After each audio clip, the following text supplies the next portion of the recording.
You're listening to BGKO.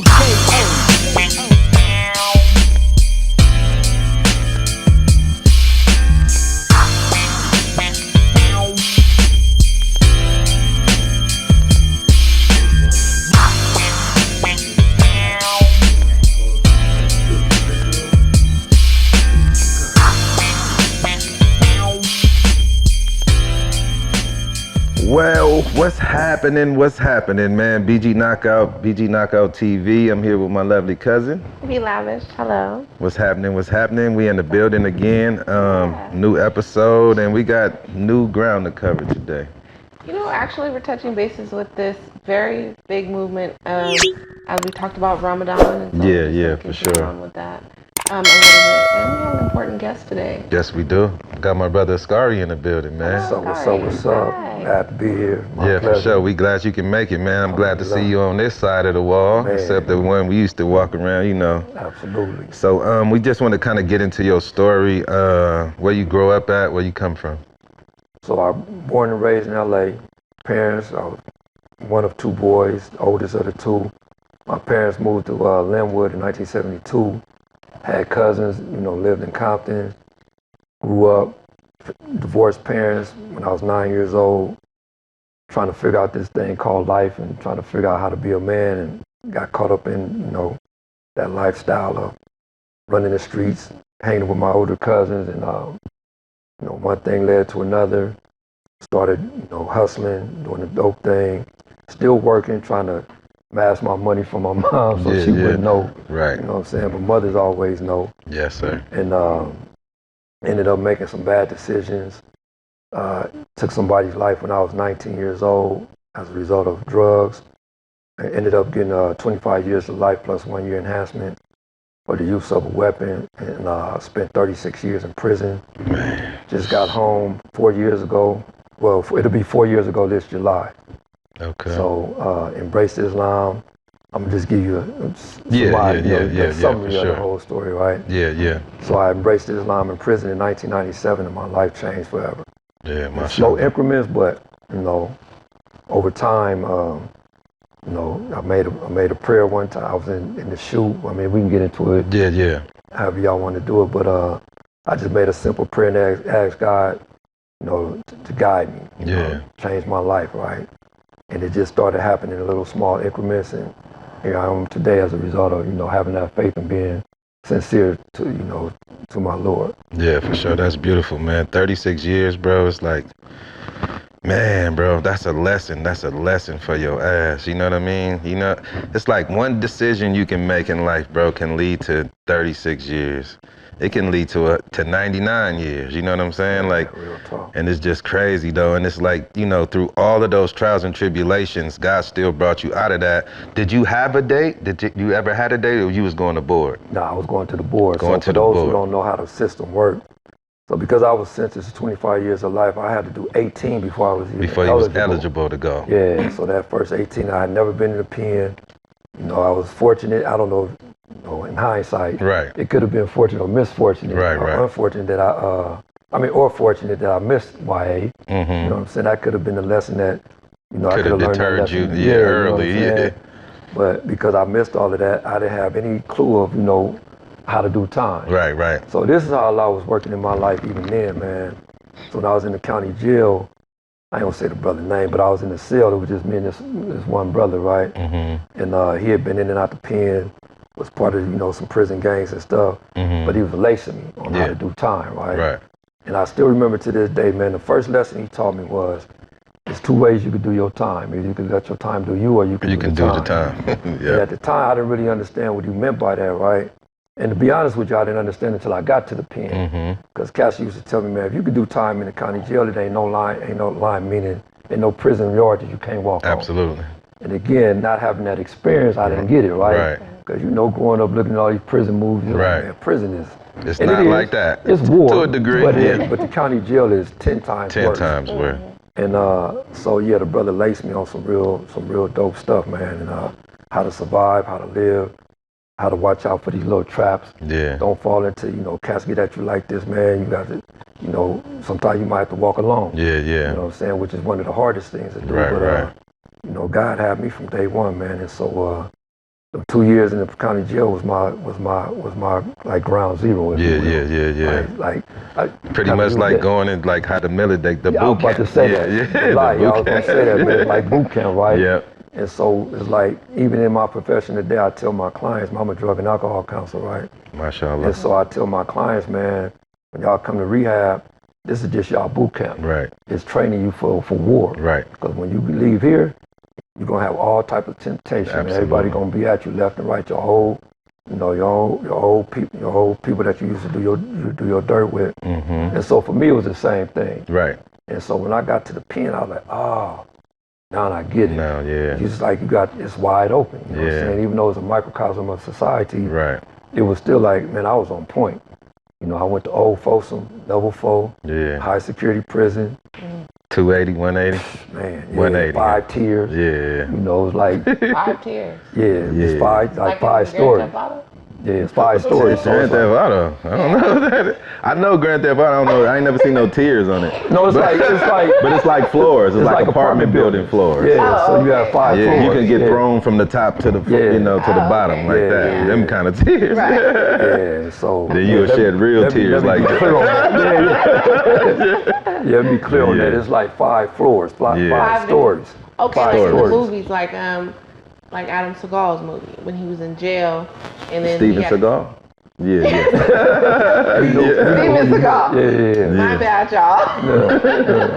But yeah, like how he was when he went into prison, and it was like all those tears. Yeah. Does it look grimy like that? Yeah. Very rusty. It looked just like. So let me tell you. Not rusty. Not today's time. That's probably was like 1800s. Well, the new prisons don't, but like Old Folsom. Where you were at. Was the old prisoners, they grimy. They dirty, They grimy. And what do they have you eating in there? I mean, I ain't gonna lie, the food at Old Folsom was decent. Yeah. Oh, okay. Yeah, it was decent. But that was in the days. Yeah, that was in the 80s. Yeah, they start changing everything to soy now. Like, everything. Yeah. So originally, like when you say that you were in, now I'm assuming when you went into prison, were you Muslim already? No. Okay, so at what point in time did you decide to convert over to your religion? So I reverted to Islam in 1997. Ah, okay. And this was a result of a lot of things, right? But the straw that broke the camel's back, I was in what we call SHU. It's an acronym, means Security Housing Unit. Okay. So we kind of call the whole jail, because like I said, prison is like a microcosm of society, right? Okay. Just without women and children. Just without women, yeah. Well, there's women that work there. Well, I'm saying. It's not like, it's not like society. Right. It's not like women walking around in society, right? Right. I ain't gonna go into too many details on that, but it's similar to society in some aspects. Okay. And so we kind of jokingly call the whole jail, and then we call the SHU prison. Yeah. Okay. Right. It's a prison within a prison, right? Yep. Okay. And that's meant to break you. You know what I'm saying? If you in there, you big and bad, and you know like they say they got a place for everybody. You know what I'm saying? Yeah. So in jail, you already in jail, right? So you think that's enough? No, they got another place in jail right. that they'll send your ass to, and it'll break your spirit. Cause of how they treat you, you only get like 1 hour a day, if you get that, you know what I'm saying? And then you walking that by yourself. You don't got no other prisoners with you. Like it's some different shit. Yeah, they sleep deprivation. They don't never cut the lights out. All the lights are fluorescent, so that's affecting the retina in your eyes. It's a lot of different shit, and they will strip you of everything. When you go there, all your property gets sent back home. So if you make it out, you gotta get everything all over again. It's just a way to keep fucking with you and breaking you down. It's a psychological warfare. It's a psychological game. Yep. Like I was sharing with y'all earlier, the physical aspect of prison wasn't nothing. You know, most of us grew up. Yeah, we know what to do. Yeah. And so, but it was more psychological than anything. Like all the elements that you just spoke of, and then some, right? That's not even counting, you away from your family, your loved ones. I don't have any kids, but if you got kids, that's even worse. You know what I'm saying? For a lot of cats. And they break them down, listening. Well, I got a lot of nieces and nephews. Yeah. And so my brother and I call her my sister, but my sister-in-law, she made sure I had relationships with them, right? Okay. And so we built this relationship, and it was times when they, Uncle, when you coming home? And then having a life sentence. Right. It's like you can't answer it for real. It's like I don't know. I'll let you. You know what I'm saying? And so, and these kids, they ain't understanding. So it's all of that. All of those things, all those elements that's designed to break you. Yeah. And they'll say public relations will let your family believe they're all about family contact. Yep, and it's a lie. That's a straight up lie. a As straight soon as lie. they come up there to visit you, they're gonna give them the 3rd degree. Yeah. You can't wear this, or you can't do Bro, this. they or turned my you got the daughter. My wrong daughter color. was literally 3 years old, bro. What can a 3-year-old wear that's not acceptable in jail? Man. You understand what I'm saying? And sent my mama probably drove 3 to 4 hours to come see me with my baby, and they wouldn't let her in because of what my daughter had on. And it was a dress. She wasn't, you know what I'm saying? It was just, they just pick and choose. Psychological warfare, man. Because it's designed, because you want to blast these cats. You want to get off on them. Yeah, Like, for man, sure. Like a baby, come on, man. Yeah. I could see if it was my wife or my girl and she was scantily clad. Right. I give you that. Right. But come on, man, you talking about a kid? Yeah. I remember look at Corcoran one time, they took the physical visits away from us for 1 year. Remember when they did the stuff with the packages? Yeah. They took like, so in Corcoran was like the first place that they did it. They stopped the packages that your family can send you for a whole year. You know what I'm saying? And so we like, damn, we, trying to sit down and do all the little stuff to get the attention for it. And then when they brought the packages back, they were selling them to us, right? And then they did us with the visits. Like when you go out, when you first go in the visiting room, you can kiss your wife, you get the hug and the kiss, then you gotta sit down across the table from them, you know what I'm saying? Because they need to watch your face. So you gotta sit facing the podium where the CO is, and your people sit with their back turned to them like that. And then, but you can have your kid on your lap while your girl is across from you. They stopped at that for a whole year. They try to take everything that's good for you to like come back into society. They take it away. Every time we get something, they find a way to take it from us. You know what I mean? Yeah. Absolutely. Yep. Wow. Okay, so I do want to ask you, and just in general, because I'm assuming that when you were actually incarcerated, just that last day that you were in there, did you already knew that you were getting out, or how did this happen? Who helped you get out of jail? Because it seems like you were in there for life, and so did you time out of jail as well?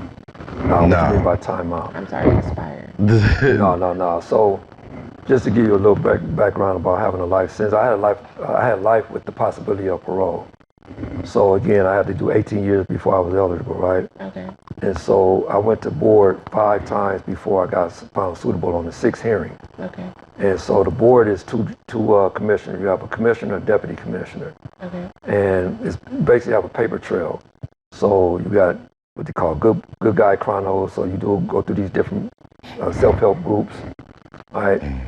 And you want, obviously, it's almost like, may Allah forgive me if I take this out of context, it's almost like the judgment day, right? You got a scale. Yeah. And you want the scale right to outweigh, the right way. Yeah. The left, right? Because the right represents good and the left So you got a paper trail. So you want all your good guy chronos to outweigh the bad ones, right? The 115s are what we call disciplinary hearings, disciplinary actions.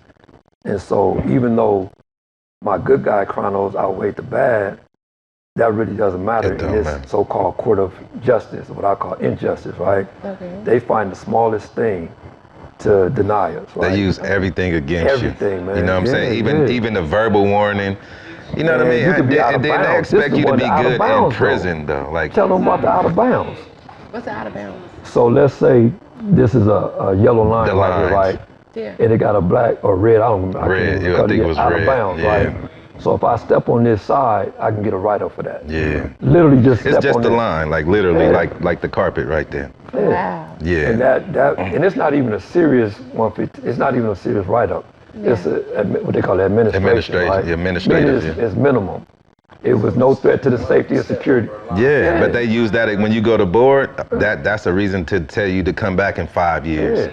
You know what I'm saying, bro? Yeah. So before the Marcy law, we were getting denied between 1 and 5 years. And then the Marcy law passed. This is when some cat got out of prison, raped and murdered this little girl. Her father, justifiably so, went ballistic, right? So he pushed a hard line. That's how the 3 strikes law came about. Yeah. Okay. The thing about the 3 strikes law, it wasn't retroactive. Meaning that I shouldn't have fell up under there because this law was enacted. Yeah, before you was already in. Yeah, I was already in prison, right? And so it affected everybody. It wasn't retroactive, I think that's right. Yeah, it wasn't retroactive, right? So meaning that if you fall up under that guideline, which I did based on how they drew it up, Now they went from being denied 1 to 5 years to the minimum of 3 to 15 years. Yeah. Wow. Right. So meaning that if they denied me 7 years, because it was 3, 5, 7, 10, and I think 15. That's how it went. Right. Okay. So if they denied me any one of those numbers, that means I couldn't come back to the board until I did that number. Yeah. So if they denied me 3, I got to wait 3 years. You know what I'm saying? And so I shouldn't have fell up under that, right? But again, Allah is merciful. I mean, They only gave me, I've never got denied less than 3 years. I mean, more than 3 years, except for my first hearing. okay, yeah. They denied me 4. So how many times did you go against the board to? I went a total of 6. 6 times. Yeah, Okay. yeah. And to be totally transparent, the first 5 times I went, I wasn't honest. Okay. So I kind of shot myself in, I did shoot myself in the foot for not being honest, right? Because I was ashamed and embarrassed of why, what I did and how I did it, right? Right. I never denied what I did, but I always denied how I took this young man's life and why I did it, right? Yeah. Okay. And then, so going back, this is crazy, man, how Islam works.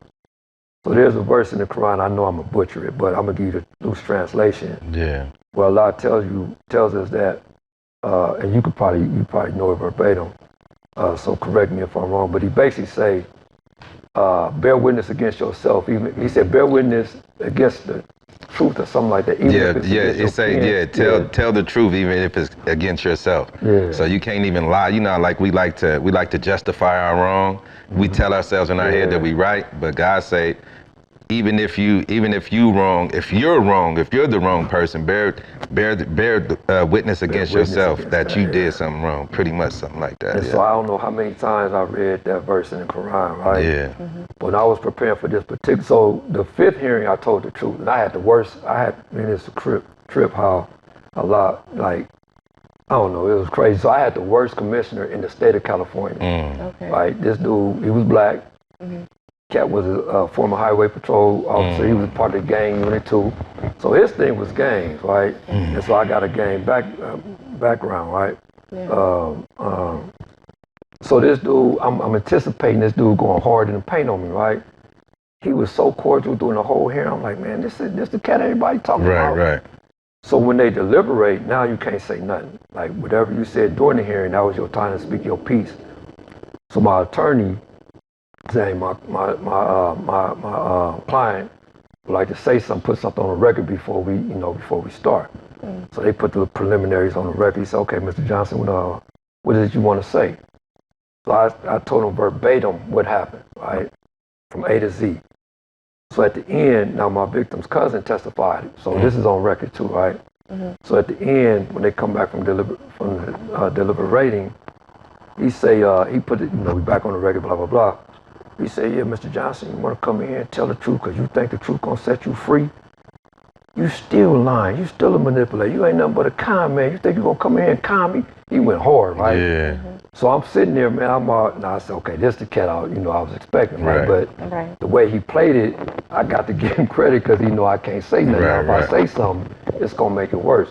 So I'm already prepared. This dude going to give me 5 to 7. I'm already prepared for the 5 or 7, right? Okay. So he ended up giving me a 3. I ain't gonna, cause I know but he ended up giving me a 3. And the only thing I said was alhamdulillah. Yeah. You know what I'm saying? Which means all praise be to God, because it could have been worse.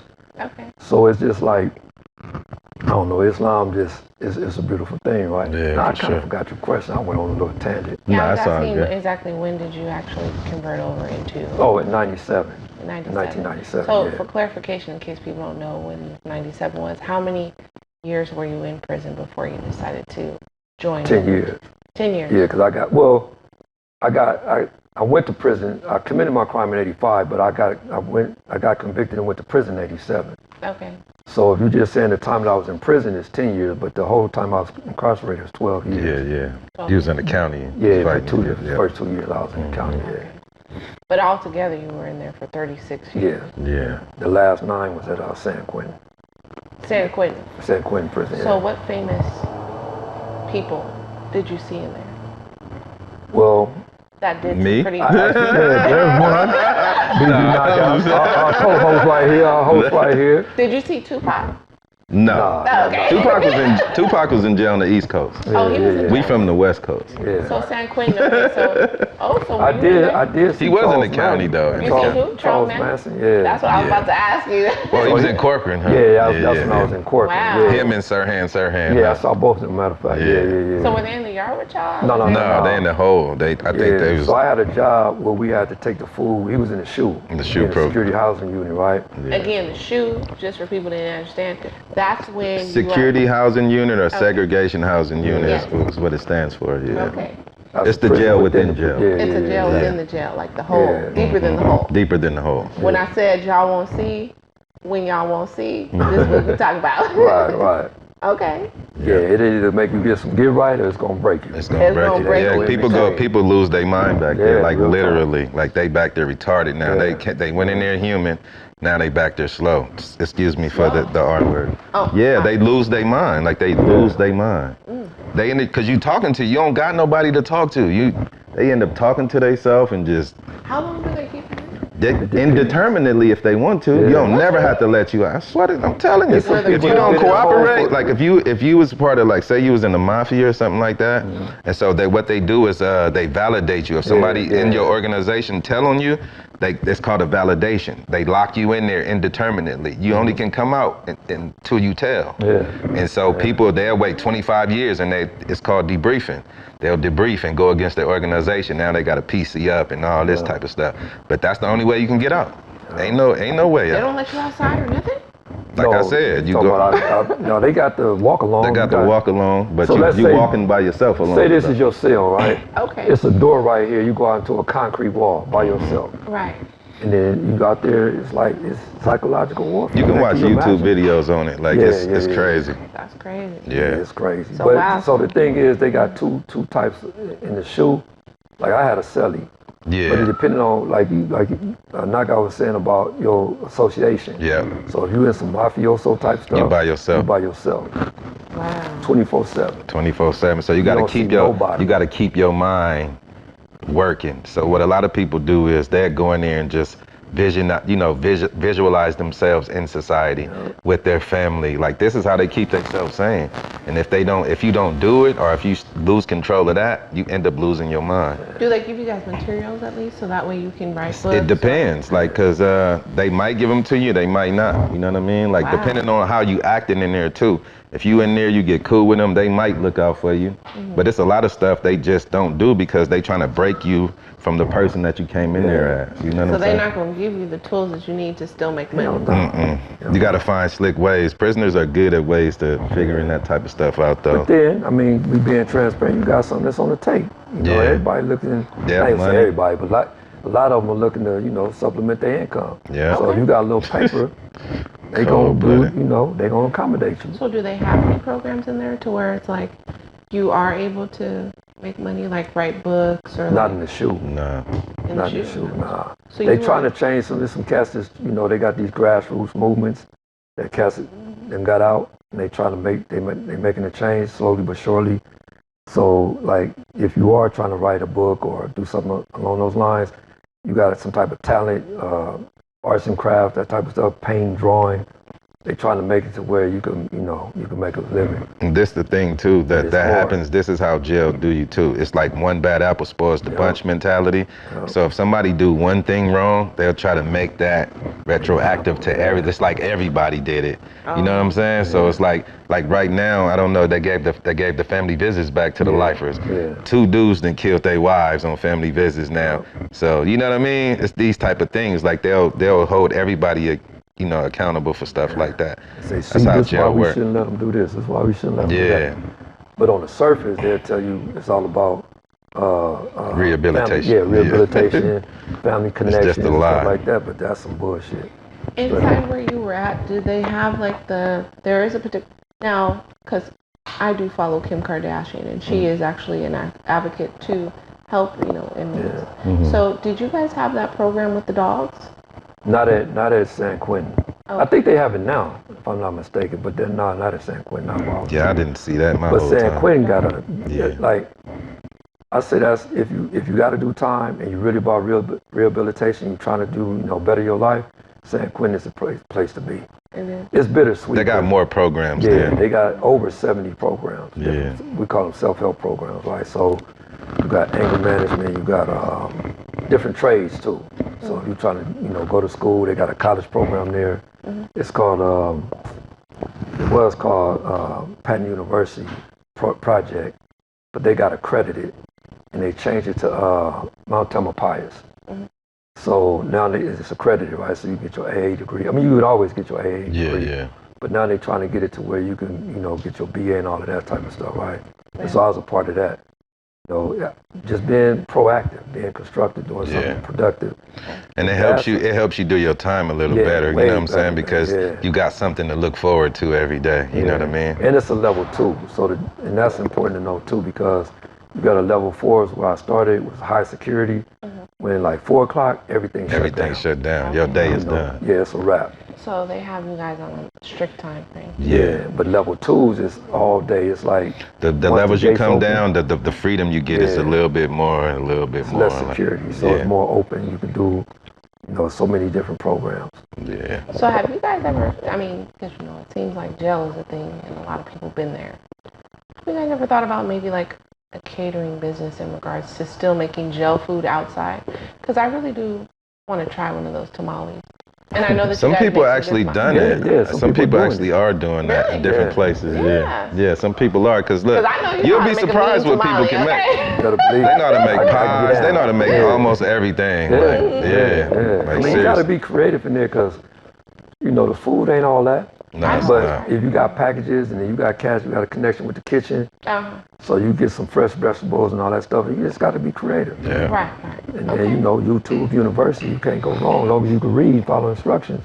What is let me ask you this, what's the biggest lesson that you can say you learned in 36 years from, going in there, doing that time, coming out? Like, what is the greatest lesson you learned out of, doing them 36 years that you can say, if you can pinpoint it? Nobody ever asked me that, man. But just off the top of my head, just keeping it real. I know it's going to sound corny and cliche, but just giving my life over to Allah. Yeah. And just really like, man, this is where it's at. You know what I'm saying? I feel that. Because when I tried to do it on my own, I kept wrecking. It wasn't I had crash and burn, mashallah, you know what I'm saying? But I was making some decisions that it wasn't necessarily bad, but they wasn't necessarily good either. Right. You know what I'm saying? I learned some lessons from that, but once I submitted, man, and like I tell cats, man, Islam is it's not like this magic wand. Right. Yeah. You gotta work it. Yeah, it's a workout thing. Yeah, it's from the cradle to the grave, literally. Yeah. And so I didn't stop doing all, my dirt when I embraced Islam. Right. But with grow out of it gradually. Yeah, it's like the dunya, we call it this world, the love of this world, right? I had a grasp on certain aspects of it. Some of it I let it go immediately. Yeah. But then there was other aspects, man, because I enjoyed it. Right. Just keeping it 100. Yeah. But then I kept making dua, making prayer, supplication to Allah, right? Okay. And eventually, that desire for that particular thing, Allah, He deleted it. It just dissipated, right? Yeah. So I woke up one day, okay, that's done. Let me move on to the next thing, right? And it went from, smoking weed to using profanity to, judging people, It's just a lot of stuff. It's a lot. From the most serious to the smaller thing. But in the sight of Allah, all of it could be, huge. Yeah, for sure. You know what I'm saying? Because we don't know what he takes serious and not. Yeah. We trying to judge something infinite with our little ass mind. You know what I'm saying? Talk. And it's nothing you can't do. But this is one thing I want to clear up about Islam. Like the reason why so many people go to Islam in prison, because that's the only place you can actually focus and sit down and listen to somebody. Do you understand what I'm saying? So you can you have a clear mind and you can really judge what you're hearing. You know what I'm saying? And then you can see it demonstrated before you as well. So a lot of people you see people in there that you probably knew from the street that was crazy. Like that was the most burnt out person. And then you see them in there and they Muslim and they a whole different dude. You're like, wait, not you. You know what I'm saying? Like, nigga, last time I seen you had 10 pistols in the car. You know what I mean? Like, you just kill somebody down the street, and then you see them in there, and they just totally clean, yo. And it's like, humble as you can be, man. Yeah, so it's like in there, the reason why people gravitate towards it because they actually see physical examples of people that's night and day. Like they're a different person from the person that they knew before. And that shit is impressive, you know what I'm saying? Especially when you know the people, you like, yo, like, nah, man, I need to figure out what this is that you into, you know? So that's what happens. So would you say a lot of people that do convert over to being Muslim get out of jail early? Well, not necessarily, but what it does is it just give them a better behavior pattern for when they do come home, because now look, they got Muslims that they can go around, and the Muslims, for the most part, they not perfect, but they just have better things going. They business orientated, they family orientated, you know what I'm saying? And they givers. They very hospitable. So they'll help you. They'll literally give you their last to see you, you know what I'm saying? Because Islam teaches us that. Islam teaches us to take the high road. You know, your ego always wants you to be combative when you get into a situation with people. But Islam, it says you can do that, but you can't, like, it's an eye for an eye, but I can't take both of your eyes. If I take both of your eyes, then I'm the one committing the wrong now. But it says it's better to always take the high road, so that's what we try to live. And it's not easy to do, but we try, you know? I will say this, though, in the commonality that I've seen in every Muslim, kind of like what Knocc Out was saying, there's a sense of calmness. Yeah. Right? And I'll tell you a short story. So they had this program called Reentry Program. Okay. Hey, hold on. We can still go? We can go? All right, sorry about that. Go ahead. Yeah, so it's called a Reentry Program, right? And we have a navigator. What they do is help you transition back into society. So if you need any information, like research on anything, housing, jobs, et cetera, right? Okay. Resume building, whatever, they'll go out, get you the information, bring it back. Okay. So my navigator, about 3 months into working with this cat, he was working with some Muslims prior to me. I never told him I was Muslim, right? And so one night I guess it was eating at him. He was like, brother, can I ask you a question? I was like, yeah, man. He said, man, by chance are you Muslim? And I kind of smiled like, yeah, why, what brought that question on? He said, man, because you're the third person I've worked with. And he said the other two, the commonality between all of y'all are calm. Like nothing really rattle your chain. Right. And I had to correct. I said, no, it does. It's just that Islam gives us this middle course, like you said, take the high road, right? So one of the things the Prophet Muhammad, peace be upon him, said, always take the middle course. Don't let your highs be too high. Yeah, you can't go to no extreme. You can't go this far to the right or too far to the left. He drew 2 lines in the sand, and then he put one in the middle. And he said, this is what Islam is. It's the middle course. It's the balance. So look, this is BG Knocc Out TV. This is just the first episode with Brother Scari. We're going to come back with another one, and we got to wrap it up. So what that West Coast like? Nah, for sure. Nah, for sure.